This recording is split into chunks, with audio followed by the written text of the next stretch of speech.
The other policy that is widely used to deal with negative externalities or public bads like pollution are permit markets. These policies look as follows.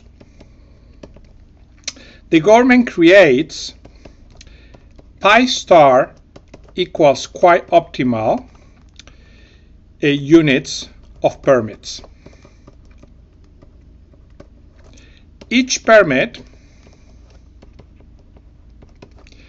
allows the owner to produce or consume, depending on whether it are permits on producers or consumers, 1 unit of Q, which is the good that generates externality. Individuals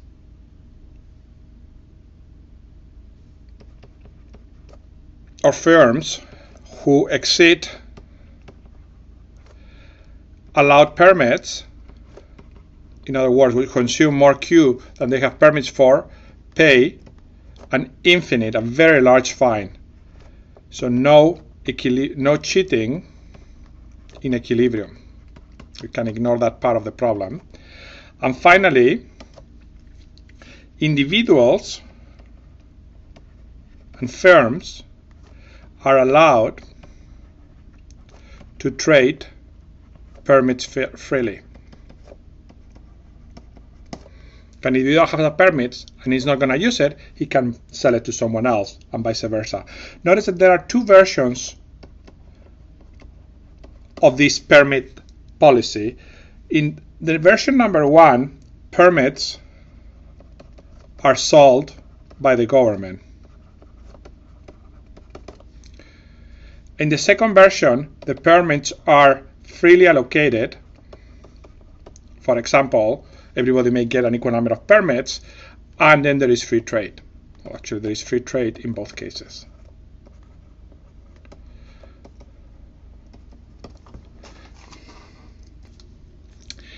We have a parallel result to the case of the Pigouvian taxation here, which is the following.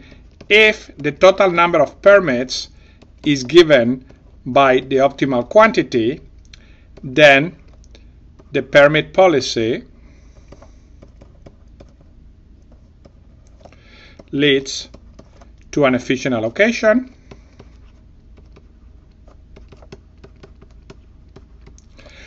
and in equilibrium the price of permits, let me use a different letter, the price of these permits in equilibrium is equal to the optimal Pigouvian tax. That is very nice because it leads to a very tight connection between the two systems that we have studied.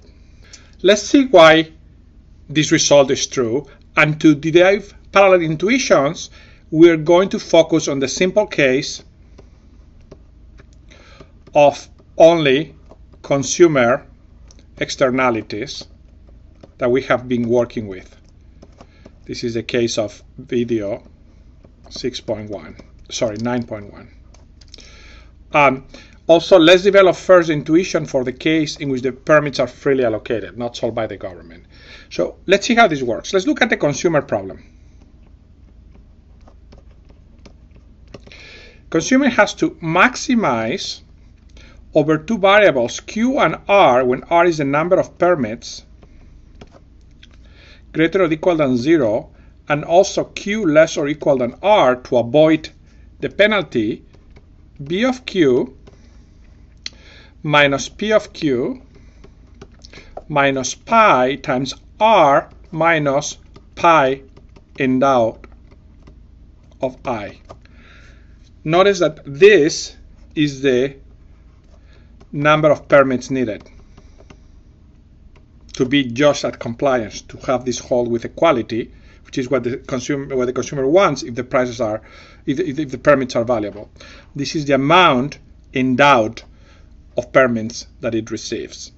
Now, this is equivalent to maximizing with respect to Q, as long as the permits have positive value, B of Q minus P plus pi Q, when pi is the price of permits.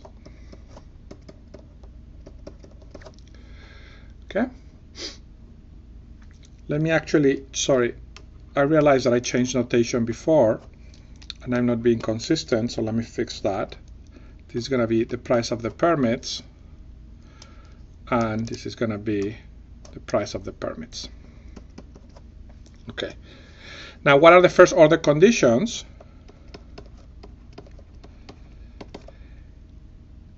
Now we are maximizing a single variable, but implies demands in two markets.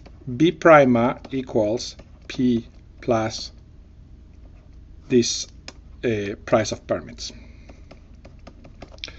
Now, notice that in equilibrium, we know that P, the price of the good Q, is equal to mu by the constant returns to scale in the production function, in the cost function. Now, what's happening in equilibrium? Let's look at the two markets where the consumer is trading Q and permits R. Well, in this market, we know that the demand of the consumer would have been this. This is the inverse aggregate demand function without permits. And we know that with permits, this shifts down by pi.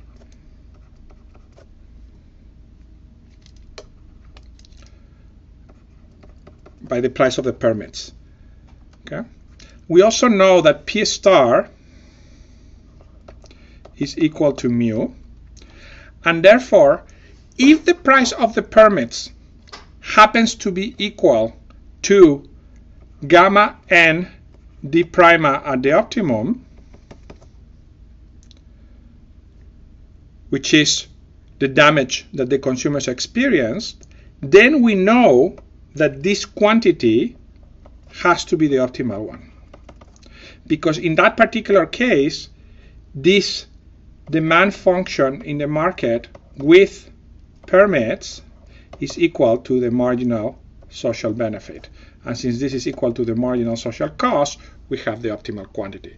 That's a way of looking at the Q market. Now let's look at the permits market. Well, without loss of generality, you can think of what's going on here as the consumers think of the endowment of permits as something that they can sell and consume the income, and then they just decide how much to rebuy. That's the way we have rewritten the problem here. So the endowment of the free allocation or endowment of the permits is kind of an income transfer to the consumers. How does the equilibrium of this market look like? Well, here we have the price P. Now here the market price is this P of pi, the price of permits. The total supply of permits is pi star equals to Q optimal by design of the policy. Now the question is how many permits are demanded. That's given by the same first order condition. So it's going to be given by start, like you can write like this, to start with the price of the market without policy, but then you can bring it down not by the price of permits, but by the price of the Q good in equilibrium, by the mu. So this shifts down by mu. Okay? And the question is, what's going to be the equilibrium price of permits? Well, since we know that at the optimum, I'm going to write it here, at the optimum, we have that the marginal private benefit has to be equal to mu plus the marginal externality. We derived this for this model. We know that this height has to be equal to gamma n d prima optimum. Why? Because that height plus mu has to be equal to the marginal private benefit. So that's how the two markets reach in equilibrium. And there is a very nice intuition that I hope you're seeing, which is you can look at what happens in the equilibrium market Q, in which basically the permits act like a tax, like an additional cost in the consumers, and the value of the tax is determined endogenously by the equilibrium in the market permit. Now the equilibrium in that market is going to be the one which, given the shift in the demand by mu, is going to make the market clear, and that has to be a price P pi star at which the total quantity demanded is the optimal quantity equal to the number of permits. The analysis of the case of the permit sold by the government is very simple with one small twitch, which is that in this particular case, no individual, or let me say it differently, the endowment of permits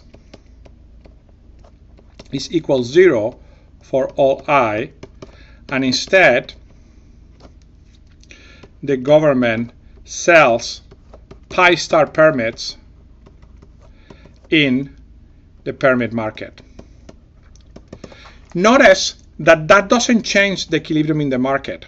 If you go back and you look at all of the analysis that we have done, the endowment of permits was a transfer to the consumers, but has no effect in the equilibrium, which implies that same equilibrium as before, so same P pi star, P star, and Q star. The only difference is that now the policy raises revenue from selling the permits, whereas before it raised no revenue because all of the permits were given for free. There is a very nice equivalent result between Pigouvian taxes and permit markets, which is that the optimal Pigouvian tax system, and I'm going to put in parentheses to remind you, with revenue returned using lump sum transfers to consumers, is equivalent, it generates exactly the same outcome as the optimal permit market with permits sold, not freely allocated,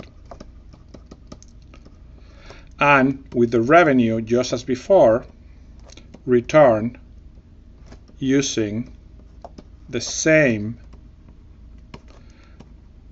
lump sum transfers. Let me give you an intuition for why this is the case. It's actually, in my view, rather beautiful. What happens in a Pigouvian tax system is that the government sets the price, which is going to be tau star equals to this, in the case of the model we have been looking at, gamma n d prima at the optimum. And then the market finds Q optimum.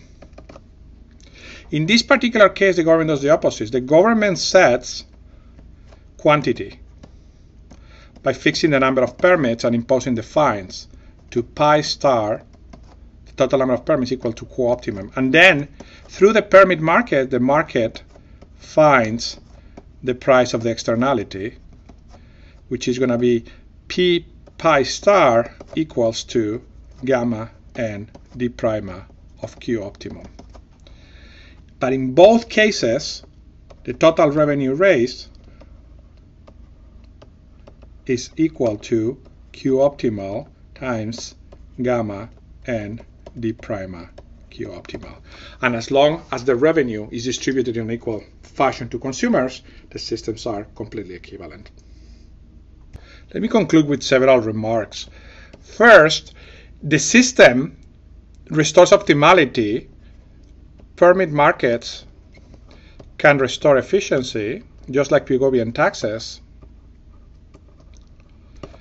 but require information by the government. In particular, the government needs to know the optimal quantity, and that requires to have information that it may or may not have.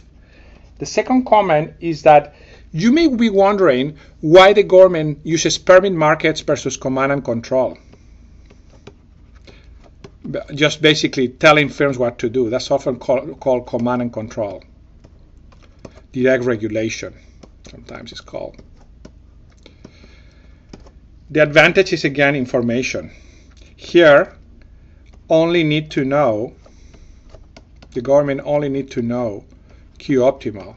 Here it needs to know what is the optimal for every individual and every firm.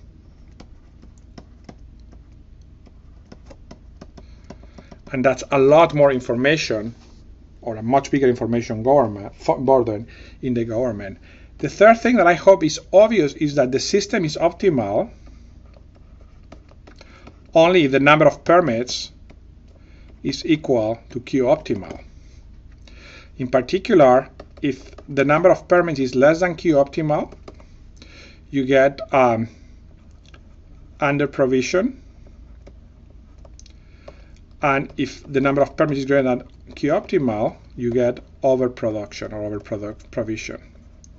So it's critical that the government know what the optimal number of permits is for this policy to generate or to restore efficiency.